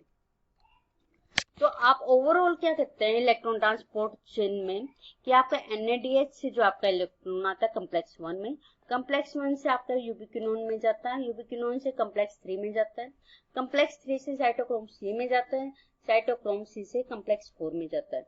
कम्प्लेक्स 4 से आपका जो है ऑक्सीजन जो आपका रिसीव करता है इलेक्ट्रॉन और आपकी जो है वाटर की फॉर्मेशन होती है। जबकि अल्टरनेट पाथवे भी साथ में है कि सक्सीनेट जो कि आपकी FADH अगर एनर्जी सोर्स है वो कम्प्लेक्स 2 से जाएगा, तो कम्प्लेक्स 2 से आपका जो है क्विनोन में जाएगा, क्विनोन से कम्प्लेक्स 3 में, कम्प्लेक्स 3 से साइटोक्रोम C, साइटोक्रोम C से साइटोक्रोम 4 और आपकी जो है वाटर की फॉर्मेशन होगी। तो जब हम एरोबिक रेस्पिरेशन की बात करते हैं तो हम कहते हैं कि जो इलेक्ट्रॉन का आपका फाइनल सोर्स होता है रिसीव करने का, वो आपका जो होता है ऑक्सीजन होता है, जिसे oxygen plus 4 electron plus 4 hydrogen ये मिलके 2 मॉलिक्यूल्स ऑफ आपके वाटर जनरेट करते हैं। यहाँ पे ऑक्सीजन जो है वाटर में रिड्यूस हो जाता है। तो इसलिए एरोबिक रेस्पिरेशन में जो फाइनल इलेक्ट्रॉन एक्सेप्टर होगा वो आपका ऑक्सीजन होगा। तो regulation of TC electron transport chain के रेगुलेटर कौन है? तो पहले कम्प्लेक्स के जो आपके रेगुलेटर हैं वो आपके हैं इनहिबिटर एल्काइल ग्वेनाइन, ठीक है। इसमें आपके मोस्टली रेटिनोन, बार्बिचुरेट, अमाइटेल्स, पेरिसिडीन ए। अगर इसका मतलब ये है अगर हम ये इनहिबिटर यूज करते हैं तो आपका पहला पाथ है वो फ्लो नहीं करते, आपका अल्टरनेट दूसरा पाथ फ्लो करते हैं, यानी कि कम्प्लेक्स 2 से कम्प्लेक्स 3 में, यानी कि उस पाथवे से जाएंगे। कम्प्लेक्स 2 का इनहिबिटर जो है कार्बोक्सिन होगा। अगर कार्बोक्सिन डालते हैं हम तो आपकी ATC जो जाएगी पाथ 1 के थ्रू जाएगी, जिसमें कम्प्लेक्स 1 से कम्प्लेक्स 3 में जाएगी। कम्प्लेक्स 3 का जो इनहिबिटर होता है वो एंटीमाइसिन होते हैं, यानी कि अगर एंटीमाइसिन डाल देते हैं तो आपकी ATC वहीं पे स्टॉप हो जाती है। फोर्थ आपका जो आपका है कम्प्लेक्स 4 का इनहिबिटर, इसमें cyanides, carbon monoxide, azides, hydrogen sulphide होते हैं। इसके अलावा आपका अल्टरनेटिव ऑक्सीडेज भी होते हैं जो अल्टरनेटिव पाथवे करते हैं और आपकी जो वो है ETC जो आपकी परफॉर्म करते हैं। तो इसका इनहिबिटर होता है आपका सैलिसिलिक हाइड्रोक्सी अमाइन एसिड्स। तो एनर्जी फ्रॉम इलेक्ट्रॉन, तो क्या कह रहा है कि जब आपके इलेक्ट्रॉन ट्रांसफर होते हैं तो आपके इलेक्ट्रॉन जो कुछ एनर्जी जनरेट करते हैं हर एक ट्रांसफर में। ये एनर्जी जो है आपकी यूटिलाइज की जाती है by the cytochromes to proton pumps across the membrane, यानी कि जो साइटोक्रोम से आपके प्रोटॉन मेम्ब्रेन एक जा रहे हैं आउटर मेम्ब्रेन से इनर मेम्ब्रेन की तरफ, वो इस एनर्जी के थ्रू जा रहे हैं और एक प्रोटॉन ग्रेडियंट क्रिएट करते हैं। तो साइटोक्रोम जो है they are the channel proteins जो यूज करते हैं इलेक्ट्रॉन एनर्जी को to pump the protons across the inner membrane और प्रोटॉन ग्रेडियंट को स्टेब्लिश करते हैं। ये जो प्रोटॉन ग्रेडियंट है वो इन प्रोटॉन को यूटिलाइज करता है और आपकी एटीपी की फॉर्मेशन में हेल्प करता है। तो रिकॉल डिफ्यूजन क्या होता है? रिकॉल डिफ्यूजन में क्या होता है, जो प्रोटॉन होते हैं they want to equalize their number on the both side of mitochondrial membrane, तो उसको हम बोलते हैं रिकॉल डिफ्यूजन। तो जब मैंने कहा था कि आपका पांचवा सोर्स जो है आपका, जब प्रोटॉन की बात करते हैं तो प्रोटॉन्स आपके जो है एटीपी फॉर्मेशन में हेल्प करते हैं। तो यहाँ पे एटीपी सिंथेस होता है जो प्रोटॉन को आपका यूटिलाइज करता है। ये एक तरीके का आपका चैनल प्रोवाइड करता है जिसमें आपके प्रोटॉन जो है डिफ्यूज हो जाते हैं और ये आपके एनर्जी जनरेट करते हैं एटीपी फ्रॉम द एडीपी। तो दिस इज यहाँ पे जो आपके रोटेशन करते हैं इनर मेम्ब्रेन स्पेस में, जो आपके प्रोटॉन्स होते हैं ये अंदर की तरफ जाते हैं और आपकी एटीपी जनरेट करने में हेल्प करते हैं। तो ओवरऑल ईटीसी की हम जब बात करते हैं तो हम ये कहते हैं काफी एफिशिएंट होती है और most of the cellular respiration की जो एटीपी प्रोडक्शन होता है वो इसमें हो जाता है, यानी कि आउट ऑफ 38 से 34 एटीपी आपके ईटीसी तक जो है आपके कंप्लीट हो जाते हैं। तो थ्योरेटिकल हम क्या कहते हैं कि बैक्टीरिया में पर ग्लूकोज जो एटीपी प्रोड्यूस होते हैं वो 38 एटीपी होते हैं, जबकि यूकारियोट में जो पर ग्लूकोज मॉलिक्यूल से एटीपी प्रोडक्शन होता है 36 होता है। लेकिन जब हम एक्चुअल की बात करते हैं तो यूकारियोट में 30 एटीपी पर ग्लूकोज मॉलिक्यूल्स आपके एटीपी प्रोडक्शन होते हैं, क्योंकि कुछ आपके जो है लीक हो जाते हैं इन द इनर मेम्ब्रेन। तो जो आपके ये लीक हो जाते हैं वो आपके प्रोटॉन ग्रेडियंट फॉर्मेशन में हेल्प करते हैं और आपकी एटीपी सिंथेसिस हो जाती है। Due to leakage of energy आपकी एक्चुअल एनर्जी इन यूकारियोट जो है 38 एटीपी होती है। तो ओवरऑल जब हम रिएक्शन की बात करते हैं तो ग्लूकोज में आपके 2 एटीपी आपके 2 एटीपी और 2 एनएडीपीएच प्रोड्यूस हुए, जिससे आपके 2 मॉलिक्यूल्स ऑफ पाइरुवेट बने। 2 मॉलिक्यूल्स ऑफ पाइरुवेट जो है आपके कन्वर्ट हो जाते हैं एसिटाइल कोएंजाइम में, यहाँ पे फिर 2 मॉलिक्यूल्स ऑफ एनएडीएच प्रोडक्शन होते हैं। फिर हम क्रेब साइकिल की बात करते हैं तो क्रेब साइकिल में जो आपके 2 एटीपी प्लस में 3 एनएडीएच प्लस में 1 एफडीएच, टोटल यहाँ तक अभी तक जो है 10 आपके जो है एनएडीएच बनते हैं, 2 एफएडीएच 2 बनते हैं और आपके 4 एटीपी बन जाते हैं। तो इसके आगे जो आपकी इलेक्ट्रॉन ट्रांसपोर्ट चेन होते हैं जिसमें आपकी एनएडीएच और एफएडीएच 2 जो आपकी यूटिलाइज हो जाती है और टोटल आपकी 38 एटीपी का फॉर्मेशन होता है। ATP synthesis. It is located within the thylakoid membrane and inner mitochondrial membrane having ATP synthase या F0 F1 complex और इसको complex 5 भी बोलते हैं। ATP synthase सब यूनिट जो है 2 मेन सब यूनिट से बना होता है, F0 और F1, which has a rotational motor mechanism allowing for ATP production. Due to rotational unit, ATP synthase is also called the molecular machine. F0 component. It is the proton pore, water insoluble protein with 8 subunit and transmembrane ring. इसकी जो transmembrane ring होती है वो tetramer shape की होते हैं with helical loop helical protein, जो कि आपकी कन्फर्मेशनल चेंज करती है व्हेन प्रोटोनेटेड और डिप्रोटोनेटेड।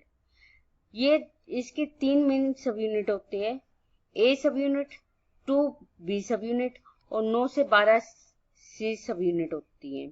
इसके अलावा जब ह्यूमन की बात आती है तो ह्यूमन में 6 एडिशनल सब यूनिट भी होती है, D E F G F 6 and 8 और A6L।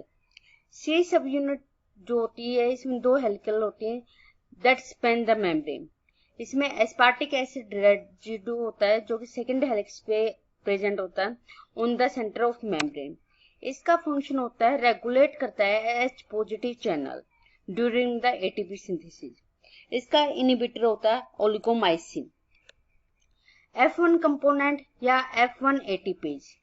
It is hydrophilic and responsible for the hydrolyzing ATP. इसकी भी जो है 3 सब यूनिट होती है, 3 अल्फा सब यूनिट, 3 बीटा सब unit, 1 gamma unit, 1 delta unit, 1 epsilon unit होती है। इसकी जो बीटा सब यूनिट होती है वो साइट ऑफ एटीपी सिंथेसिस होती है, जबकि गामा यूनिट जो होती है वो इंटरेक्शन करती है विद द एफ नोट सब यूनिट के साथ। सब यूनिट जो अल्फा और बीटा होती है वो हेक्सामर की स्टेट फॉर्म करती है, जिसपे 6 बाइंडिंग साइट होती हैं, जिसमें से 3 जो होती है कैटालिटिकली इनएक्टिव होती हैं, जबकि 3 पे जो अदर 3 होती हैं उन पे एडीपी बाइंड करती हैं और एटीपी सिंथेसिस का काम करती हैं। अदर 3 सब unit catalyse ATP synthesis. F1 particle जो होता है वो लार्ज होता है और ये जो है इसका ट्रांसमिशन ऑफ इलेक्ट्रॉन, इसके अंदर से ट्रांसमिशन जो है इलेक्ट्रॉन माइक्रोस्कोप से बाय नेगेटिव स्टेन के द्वारा भी देखा जा सकता है। तो हम जब इस एटीपी सिंथेसिस की बात करते हैं तो इसमें 2 सब यूनिट कहते हैं, रोटेशनल मोटर यूनिट और स्टेशनरी यूनिट। तो रोटेशनल सब यूनिट में गामा आता है, एप्सिलॉन आता है, C9-12 रिंग कम्प्लेक्स आता है जिसमें से आपके प्रोटॉन पास करते हैं, जबकि आपके जो स्टेशनरी यूनिट होती है वो A, B2, 3 alpha, 3 beta and gamma complex होता है। 3 बीटा जो होती है उसमें 3 अल्टरनेटिव कन्फर्मेशन स्टेट होती है। ओ स्टेट जिसे ओपन स्टेट कहते हैं, जिसपे बाइंड करता है एटीपी, एडीपी एंड पीआई जो काफी वेरी वीक। एल स्टेट जो होती है लूज स्टेट होती है, जिसपे बाइंड करता है ATP, ADP and pi loosely. T state यानी कि टाइट स्टेट, इस पे बाइंड करता है ADP and pi tightly bind करते हैं और एटीपी की फॉर्मेशन करते हैं। सो बीटा जो आपकी सब यूनिट होती है वो कन्फर्मेशनल चेंज होता है इसमें, और एटीपी इसमें बाउंड और रिलीज की प्रोसेस होती है और इसमें एटीपी जो है आपकी फॉर्मेशन होती है। तो दैट इज द डायग्राम। तो यहाँ पे जो आपकी एटीपेज कम्प्लेक्स का जो आपका डायग्राम है जिसका डायमीटर 100 nm दिखाया गया है, इसमें आप ऊपर वाला सब यूनिट देखेंगे तो इसमें अल्फा बीटा जैसे कि मैंने कहा था हेक्सामर यूनिट होते हैं, जिसमें से 3 जो होते हैं कैटालिटिकली एक्टिव होते हैं और 3 जो होते हैं इनएक्टिव फॉर्म में होती है।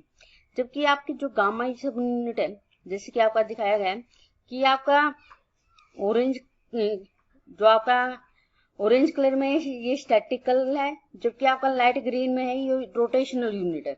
तो रोटेशनल यूनिट जो है 9 से 12 का सी होती है, जहां पे आपका जो एस्पार्टेट बाउंड करता है और आपका जो है हाइड्रोजन्स जो है आपके मूव करते हैं। इसके अलावा एप्सिलॉन और गामा यूनिट है जो आपकी स्टेशनरी सब यूनिट के साथ बाइंड होते हैं और इसको रोटेट करते हैं जैसे जैसे आपकी तीनों स्टेट जाती है, अल्टरनेट जाती है कि वो लूजली बाउंड जाता है या टाइट बाउंड जाता है या ओपन बाउंड जाता है। अगर वो टाइटली है तो एटीपी की फॉर्मेशन होती है। तो इससे रिलेटेड हम आगे पढ़ रहे हैं। तो इसको बोलते हैं हम that is the flip flop mechanism of ATP synthesis. ये जो है given by the Polberg. ATP synthesis जो है जनरेट की जाती है बाय रोटेशन ऑफ गामा सब unit at 120 degree by the counterclockwise. It lead to change in the conformation of nucleotide binding site in the beta subunit. जो rotation of gamma with in होता है alpha and beta 3 हेक्सामर में, तो उसमें जो है loose से टाइट स्टेट या टाइट से आपका ओपन या ओपन से लूज स्टेट में जाता है। तो एल स्टेट जो होती है accept new charge of substrate करती है, जबकि टाइट स्टेट जो होती है एटीपी फॉर्मेशन करती है। तो एटीपी सिंथेसिस प्रोबेबली रिक्वायर करते हैं 4 hydrogen to synthesis of 1 ATP. तो यहाँ पे हम जब ये मॉडल देखते हैं बीटा सब यूनिट का, तो यहाँ पे जो आयन होते हैं पास करते हैं एफ नोट से, जिससे बीटा सब यूनिट की कन्फर्मेशन चेंज हो जाती है। इससे जो आपका रोटेशन होता है cylinder of C and gamma सब यूनिट का, जो कि 120 डिग्री एंगल पे रोटेट करते हैं।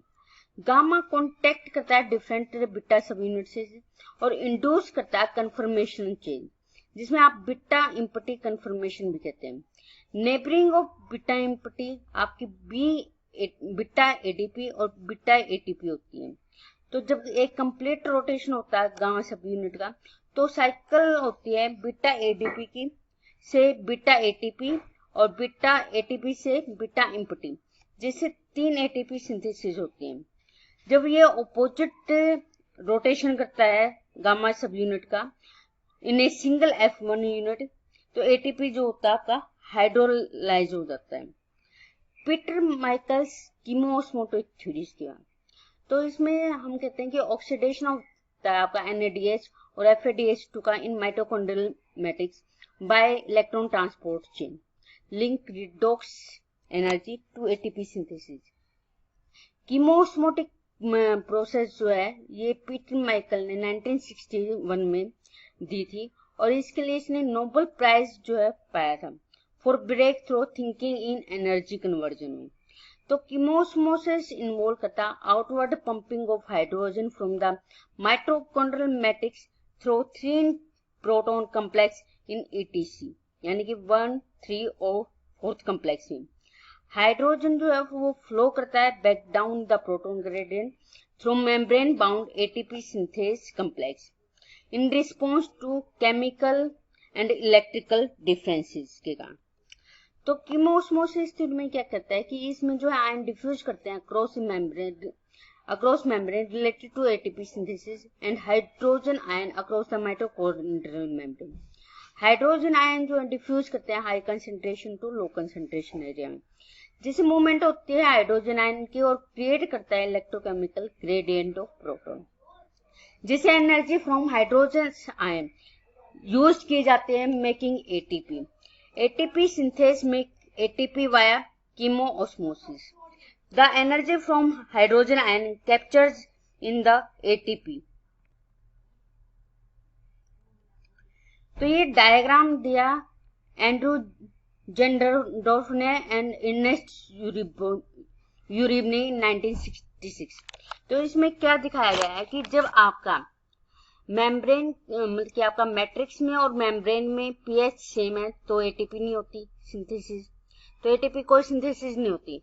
लेकिन जब इन्होंने देखा कि pH का डिफरेंस है, यानी कि हाइड्रोजन आयन का डिफरेंस है, तो आपकी ATP जो है सिंथेसिस हो जाती है।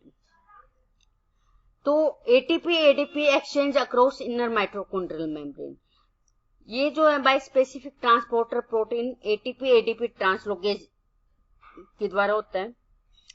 तो ATP ADP ट्रांसलोकेज जो होता है 4 नेगेटिव चार्ज आयन मूव करता है with the 3 hydrogen move inside. इससे एक्टिविटी फेवर्ड की जाती है transmembrane electrochemical proton gradient के द्वारा और आपका जो है एटीपेज जो है एक्टिव हो जाता है। सेकंड आपका था फोस्फेटेज ट्रांसलोकेज, तो ये प्रोमोट करता है symport of H2PO4 negative and hydrogen ion into the matrix. ये स्पेसिफिक होता है H2PO4 के लिए। ये फेवर करता है transmembrane electrochemical proton gradient के लिए। तो इसमें जो ATP सिंथोसोम ये क्या होता है, तो ATP सिंथोसोम जो होता है एक कॉम्प्लेक्स होता है ATP सिंथेस का बोथ ट्रांसलोकेज, जिसमें आता है आपका ATP और ADP ट्रांसलोकेज प्लस में फोस्फेट ट्रांसलोकेज का। देन आता है shuttle system. It is used to transport reducing agent across the inner mitochondrial membrane. NADH जो आपका सिंथेसाइज्ड होता है during the glycolysis and Krebs cycle. During glycolysis, they cannot cross the membrane, but it can reduce another molecules that can cross the membrane. So that is, its electron can reach the ETC.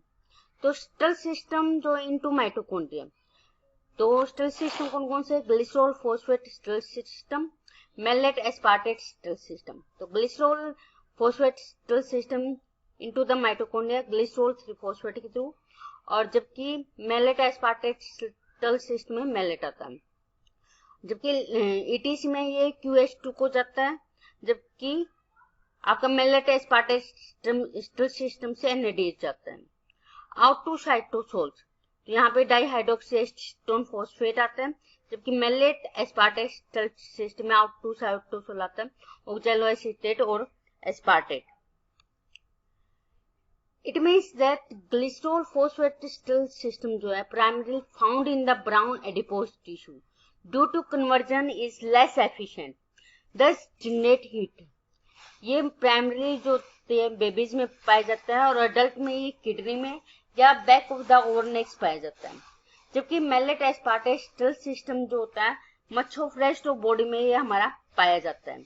तो maleate aspartate shuttle system जो होता है ये एक biochemical system होता है for translocating electron producing during glycolysis across the semi permeable inner membrane of mitochondria for oxidative phosphorylation in eukaryotes. These electrons enter the electron ETC of mitochondria via reducing equivalent to generate ATP. तो still system जो है 4 protein part होते हैं इसमें maleate dehydrogenase जो कि mitochondrial matrix में और इनर मेम्ब्रेन स्पेस में मिलता है, aspartate amino transferase in mitochondrial matrix and inner membrane space, malate alpha ketoglutarate antiporter in the inner membrane, glutamate aspartate जो होता है एंटीपोर्टर होता है इन द इनर मेम्ब्रेन। तो ये डायग्राम है स्टिल सिस्टम का। तो जहाँ पे हम देखते हैं साइटोसोल्स की बात हो रही है और आपके मैट्रिक्स की बात हो रही है, तो ये different type of malate aspartate shuttle system. तो इस डायग्राम में हम क्या कहते हैं कि एस्पार्टेट जो है ट्रांसमाइनेज के द्वारा ऑक्सैलोएसीटेट में कन्वर्ट होता है, मेलेट डिहाइड्रोजिनेज जो है मेलेट में कन्वर्ट करता है। यहाँ पे जो आपकी NADH जो साइटोसोल है वो NAD पॉजिटिव में कन्वर्ट हो जाती है। मेलेट जो आपका फिर से जो आपका ट्रांसपोर्ट हो जाता है सच, ठीक है, वैक्यूल्स के अंदर के थ्रू, और ये जो आपका ऑक्सैलोएसीटेट बनाता है in presence of enzyme malate dehydrogenase. Oxaloacetate convert हो जाता है एस्पार्टेट में बाय द ट्रांसमाइनेज, ठीक है। ये एस्पार्टेट जो है फिर से आपका साइटोसोल में जाता है, ठीक है, ये ट्रांसपोर्ट हो जाता है इनर एस्पार्टेट में साइटोसोल्स में चला जाता है। तो इस तरीके से ये जो है रिएक्शन होती रहती है और बीच में जो आपका माइटोकॉन्ड्रियल इनर मेम्ब्रेन में जाने के लिए जो है अल्फा ग्लूटेट, ठीक है, ये आपका जो है ट्रांसपोर्ट हो जाता है।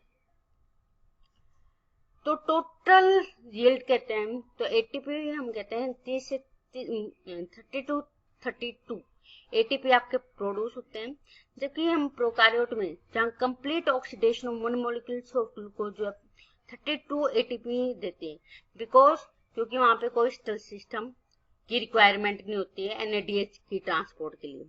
तो ये ओवरऑल हमारा जो है ETC का डायग्राम है। तो आपका इसमें जो डायग्राम में दिखाया गया है कि पहले जो है NADH आपका जो आता है क्रेब्स साइकिल से, ठीक है, ये इलेक्ट्रॉन ट्रांसपोर्ट करता है आपका सिस्टम 1, 3 और आपका 4th में, ठीक है, और साथ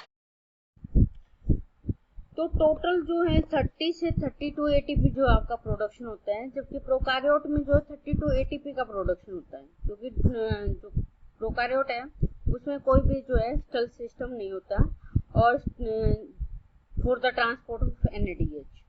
तो जैसे कि इस डायग्राम में दिखाया गया है, ये एक ओवरव्यू है अभी तक आपके ETC का। तो इसमें क्या दिखाया गया है कि क्रेब्स साइकिल से जो आपकी NADH आती है वहां से आपको इलेक्ट्रॉन मिलते हैं। ये इलेक्ट्रॉन जो है पास होते हैं आपके तीनों सिस्टम से, सिस्टम 1 आपका कम्प्लेक्स 1, कम्प्लेक्स 3 और कम्प्लेक्स 4 से, और जब यहाँ से आपकी जो है हाइड्रोजन आयन जो आपकी लीकेज होती है, ये हाइड्रोजन आयन आपके जो है 80 पेज में जाते हैं जहाँ पे F1 F0 जो है आपका काम करता है और टोटल 32 एटीपी का प्रोडक्शन होता है। तो that is the overview till now. तो ग्लाइकोलिसिस में आपके 2 एटीपी जो है यूज हुए और 4 एटीपी और 2 NADH जनरेट हुए, जहाँ पे आपका एंड प्रोडक्ट था पाइरुवेट जो आपका एसिटाइल कोएंजाइम A में बना, जो कि इंटरमीडिएट या प्रिपरेटरी स्टेज थी। फिर ये जो है क्रेब्स साइकिल में एंटर किया, वहाँ पे आपके जो है 2 एटीपी जो है यूटिलाइज किए गए, जबकि 2 एटीपी आपकी फॉर्मेशन हुई in form of GDP, CO2 आपकी बाहर निकली, प्लस में आपके जो है 6 NADH और 2 FADH2 निकला था इन द क्रेब्स साइकिल। तो टोटल जो आपके साथ वाले डायग्राम में दिखा रखा है कि आपके ग्लाइकोलिसिस के दौरान जो आपकी टोटल 6 एटीपी बनी, इसके बाद पाइरुवेट ऑक्सीडेशन हुआ था जहाँ पे 2 NADH निकली थी, वहां से 6 ATP और बनी, टोटल 12 ATP होगी। क्रेब्स साइकिल में आपकी जो है 2 ATP 6 NADH और 2 FADH2 हुई, जहाँ पे टोटल आपकी जो है 24 ATP बनी। तो टोटल नेट जो प्रोडक्शन था 38 ATP का शो करा था। यहाँ से जो हमें क्रेब्स साइकिल से एनर्जी मिली थी NADH और FADH की फॉर्म में, वो आपकी इलेक्ट्रॉन ट्रांसपोर्ट चेन में जो आपकी यूटिलाइज कर ली गई।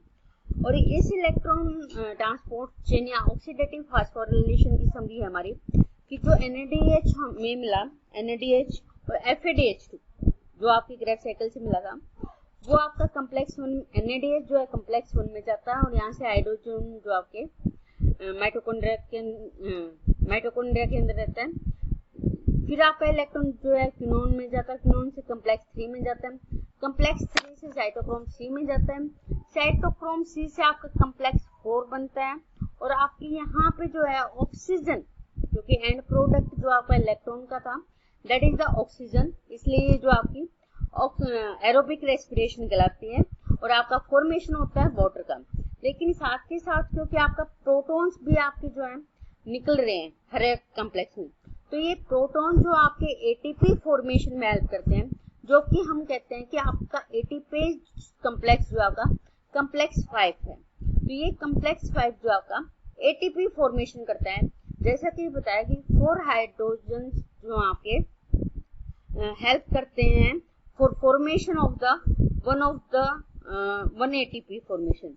तो इस तरीके से आपकी जो है 32 एटीपी का फॉर्मेशन होता है, 30 से 32 एटीपी, 32 एटीपी इन प्रोकैरियोट और 30 एटीपी इन द यूकैरियोट की फॉर्मेशन होती है। तो this is the overview of your electron transport chain.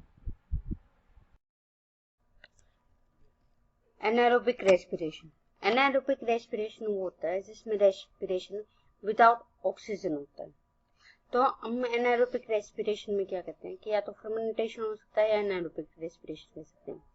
तो एनारोबिक रेस्पिरेशन में क्या होता है कि वहां पे जो आपका सबस्ट्रेट होता है वो एज ए इनऑर्गेनिक मॉलिक्यूल्स होता है other than the oxygen as a final electron acceptor, जबकि फर्मेंटेशन में जो होता है वो आपका ऑर्गेनिक मॉलिक्यूल्स जो होता है फाइनल इलेक्ट्रॉन एक्सेप्टर होता है।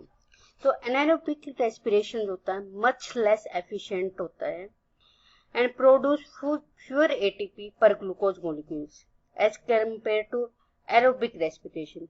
ड्यू टू किस कारण से होता है? पहला, इसमें ETC इलेक्ट्रॉन ट्रांसपोर्ट चेन जो है बाईपास हो जाती है। Second, not all molecules are readily reduced as oxygen, ठीक है, जितने भी मॉलिक्यूल्स हैं वो रेडली रिड्यूस्ड नहीं होती। तीसरा, जो फाइनल इलेक्ट्रॉन एक्सेप्टर होता है वो में be reduce to produce harmful products. चौथा है कि फर्मेंटेशन जब ऑर्गेनिक मॉलिक्यूल्स होता है तो उसमें एसिड और एल्कोहल का प्रोडक्शन होता है। The exact amount of ATP production depend on organism and also the final electron acceptor during anaerobic respirations.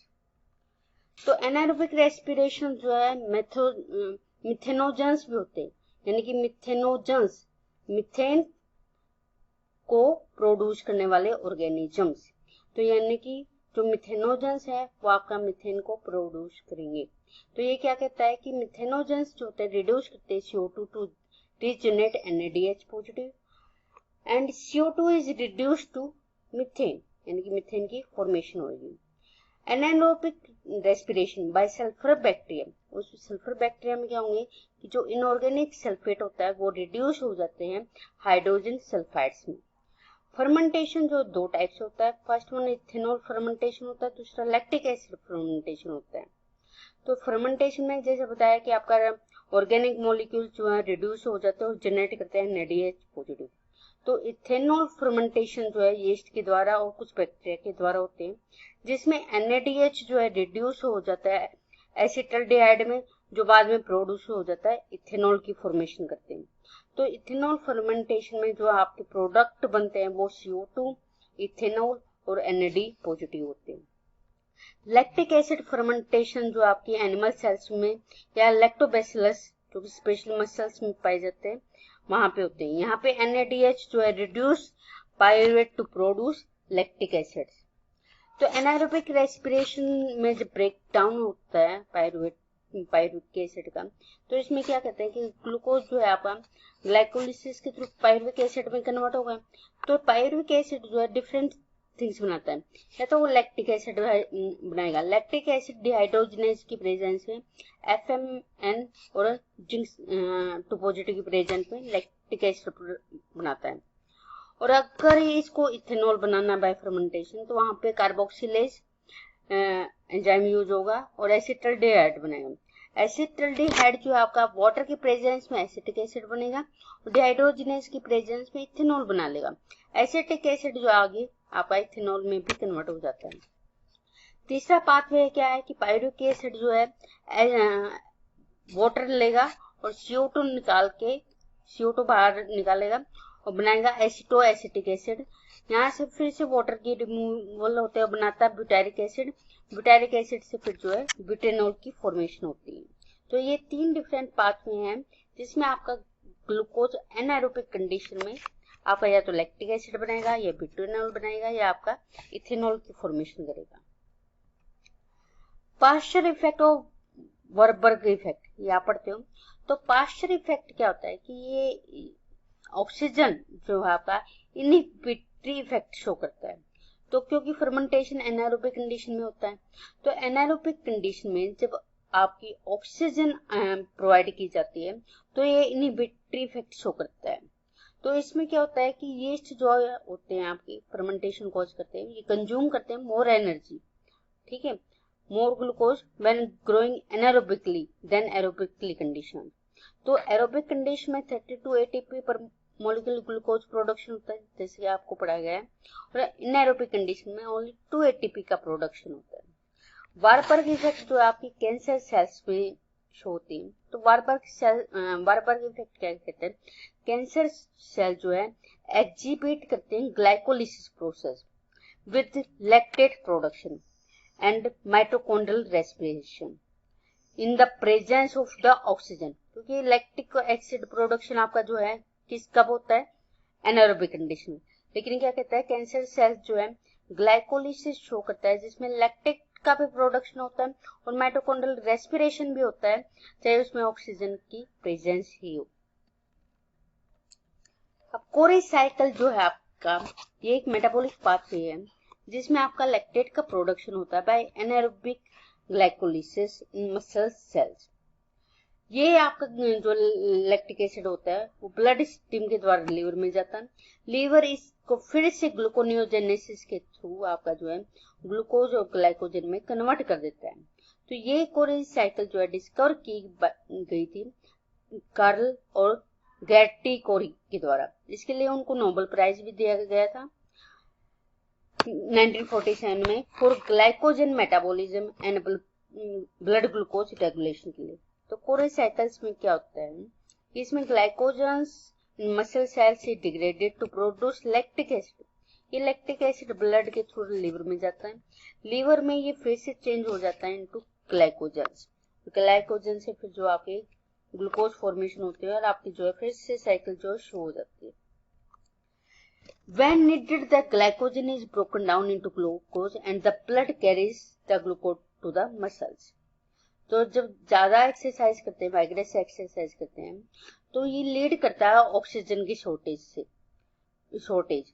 और क्योंकि आपको ज्यादा एक्सरसाइज करनी पड़ती है तो आपको ज्यादा एनर्जी चाहिए, इसलिए जो ग्लाइकोलिसिस प्रोसेस है उसका लेवल ये इंक्रीज कर देता है। तो इस कंडीशन में जो ग्लूकोज होता है वो आपका लैक्टेट में कन्वर्ट हो जाता है।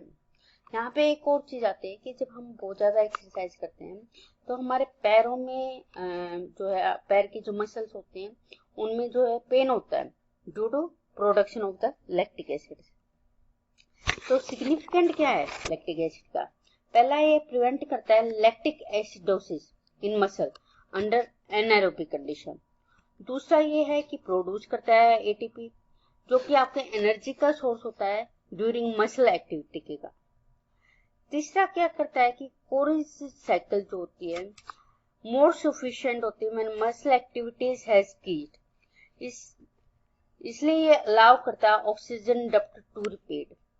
तीसरा आपका फोर्थ क्या आता है कि मेटफॉर्मिन जो प्रेसिपिटेट करती है लैक्टिक एसिडोसिस को in patient with renal failure, because जो मेटफॉर्मिन होता है वो आपकी कोरी साइकिल को इनहिबिट कर देता है।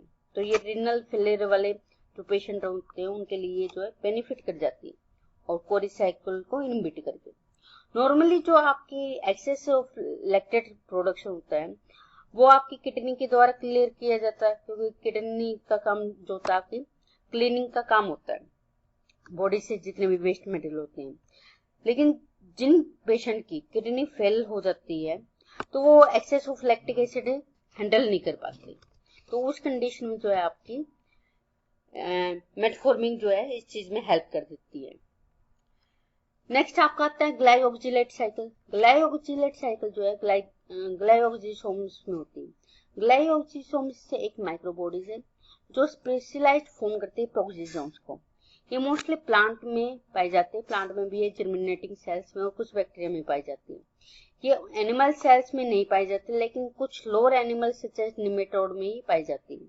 ये डिस्कवर की गई थी सबसे पहले R.W. Breeden batch and beavers ने 1961 में। ये एक एनारोबिक पाथवे है। इस पाथवे के जो है 2 स्टेप होते हैं। पहला ये कन्वर्ट करता है ऑक्सैलो एसीटेट इन माइटोकॉन्ड्रिया, दूसरा transport to cytosol and convert oxaloacetate for entry into the gluconeogenesis. तो इसमें जो मेन एंजाइम ये जो होता है ग्लाइओक्सिलेट साइकिल के लिए जो है इसमें एंजाइम प्रेजेंट होते हैं ग्लाइओक्सिसोम्स में। तो एंजाइम कौन कौन से होते हैं ग्लाइओक्सिसोम्स में? State synthase, isocitrate lyase, malate synthase. ये ऑल एंजाइम नेसेसरी होते हैं for fatty acid oxidation in glyoxylate cycle and gluconeogenesis के लिए।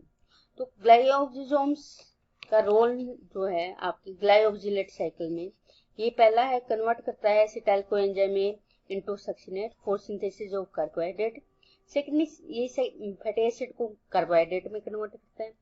तीसरा जो माइक्रो ऑर्गेनिज्म है उनमें as a carbon source, energy source का जो है ये काम करता है अगर वहां पे आपका ग्लूकोज एब्सेंट हो तो। इन जर्मिनेटिंग जो सीड्स होते हैं आपके उसमें फैट जो होता है इनसोल्युबल होता है, तो ये जो है हाइड्रोलाइज करता है फैटी एसिड और ग्लिसरॉल को। फैटी एसिड जो आपका पी ऑक्सीडेशन के द्वारा एसिटाइल कोएंजाइम में प्रोड्यूस करता है, जो आगे जो कि एक तरीके की यूनिट होती है सिंथेसाइज्ड सुक्रोज के लिए, जो कि एक सोल्यूबल फॉर्म होती है। ये आपकी ग्लाइओक्सिलेट साइकिल के द्वारा प्रोड्यूस होती है। तो जो सोल्यूबल सुक्रोज होता है वो आपके डिफरेंट और जो आपकी ग्रोइंग पार्ट है प्लांट सीड्स के अंदर उनमें ये जाता है और आपका जो है सीड डेवलप कर देता है। दूसरा आपका जो है माइक्रो ऑर्गेनिज्म में सोल सोर्स होता है आपका एनर्जी का। तीसरा आपका ये है एग्जाम्पल है ये ग्लूकोनियोजेनेसिस का। ग्लूकोनियोजेनेसिस का मतलब ग्लूको यानी कि ग्लूकोज, न्यू यानी कि न्यू, जेनेसिस यानी फॉर्मेशन, नया ग्लूकोज फॉर्मेशन होना। तो उसका ये एक एग्जाम्पल है ग्लाइओक्सिलेट साइकिल। तो ये ग्लाइओक्सिलेट साइकिल है जो कि आपकी ग्लाइओक्सिसोम्स में आते हैं। तो ओलियोसोम में आपके फैटी एसिड जो होते हैं स्टोर होते हैं। ये आपके जो फैटी एसिड्स जो स्टोर होते हैं ये आपके ग्लाइओक्सिसोम्स में आते हैं। ये एसिटाइल कोएंजाइम में कन्वर्ट होते हैं और स्टेट फॉर्मेशन करते हैं विद द ऑक्सैलो एसीटेट। इससे आपके आगे जो है क्रेब साइकिल वाला पोर्शन जो है ग्लाइओक्सिसोम्स में होता है। तो इसमें जो आपका आइसोस्टेट बनता है, आइसोस्टेट से सक्सिनेट, सक्सिनेट से ग्लाइओक्सिलेट, ग्लाइओक्सिलेट से मैलेट, मैलेट से जो ऑक्सैलो एसीटेट, यानी कि इसमें जो आपका ग्लाइओक्सिलेट की फॉर्मेशन होती है, इसलिए ये जो है ग्लाइओक्सिलेट साइकिल कहलाती है। सक्सिनेट जो होता है आपका माइटोकॉन्ड्रिया में चला जाता है और माइटोकॉन्ड्रिया में वो आपके क्रेब साइकिल में इन्वॉल्व हो जाता है। यहाँ पे ऑक्सैलो एसीटेट माइटोकॉन्ड्रिया से निकल के फिर से आपका जो है ग्लूकोज की फॉर्मेशन करता है, जो कि मैंने कहा आपका ग्लूकोनियोजेनेसिस में हेल्प करता है।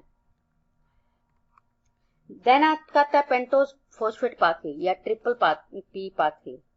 तो इसको जो है फॉस्फोग्लूकोनेट पाथवे या हेक्सोस मोनोफॉस्फेट शंट भी कहते हैं। ये एक अल्टरनेटिव पाथवे होता है ग्लाइकोलिसिस का। It is the shunted through this pathway, इसलिए इसको शंट पाथवे भी कहते हैं। तो ये जो शंट पाथवे होता है ये मोर एनाबोलिक होता है इन नेचर। तो ये कंसर्न करता है biosynthesis of NADPH and pentose phosphate का।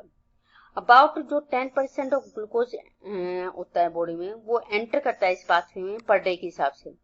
लिवर और आरबीसीज जो होती है मेटाबोलाइज करती है about 30% of glucose by this pathway.